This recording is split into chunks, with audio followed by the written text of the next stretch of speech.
Hello guys, what is up? And today I'm going to talk about 9th edition and the removal of forced army organisation. The rules writers etc. revealed this on the Twitch stream last Saturday, so I feel like this can be harmful and beneficial to Warhammer 40k.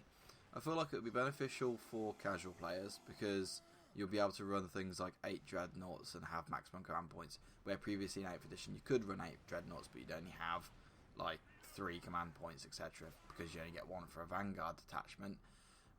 So it would be very nice to be able to use the dreadnoughts that you want to use and also be able to use the stratagems that can make them better, etc. And also you'll be able to use something like 1,000 points of Space Marine Captain. So if you wanted to have a movie Marine game, you could quite easily just have Space Marine Captains, which effectively reflects what Space Marines are in the fluff individually. Whereas I think it will be harmful for competitive play because of the same reason with the dreadnoughts. So I feel like a lot of cheese lists will come out in the early 9th edition, or they'll be transferred from 8th edition.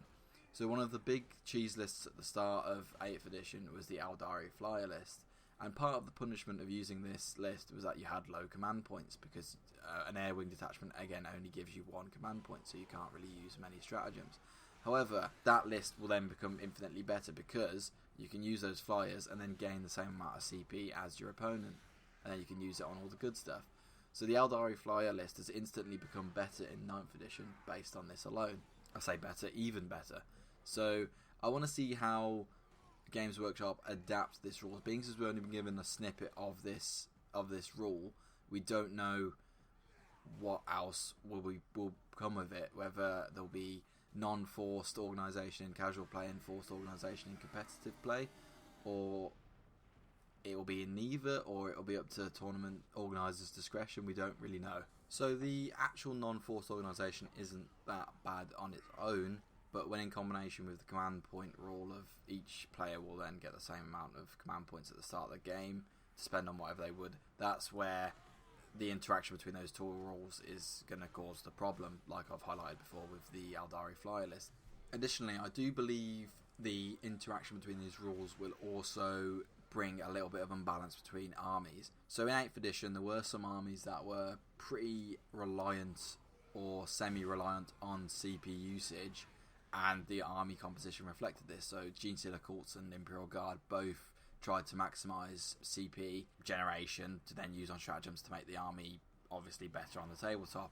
GSC were more reliant on this than Guard were, whereas other armies such as Custodes, when they were good, and now Space Marines aren't as reliant on CP, and also their army composition reflects this. Because they're a lot higher costed models, they don't have access to generating CP as easily as, say, Guard, Imperial Guard or Genestealer Cults do. So I feel like giving both armies the same CP at the start of the game then weighs the unbalance towards the more elitish armies that in 8th edition didn't have access to as much command points as the Horde armies did. Because Space Marines are pretty autonomous without CP usage, they're pretty good without using the CP, but then only got even better with CP, whereas GSC were heavily reliant on CP to become even just competitive as an army.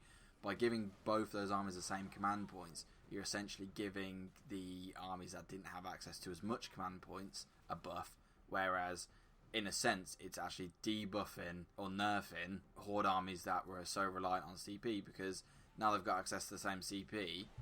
The armies that didn't generate a lot of CP before have access to a lot more resources in relation to the army that could generate a lot of CP in 8th edition.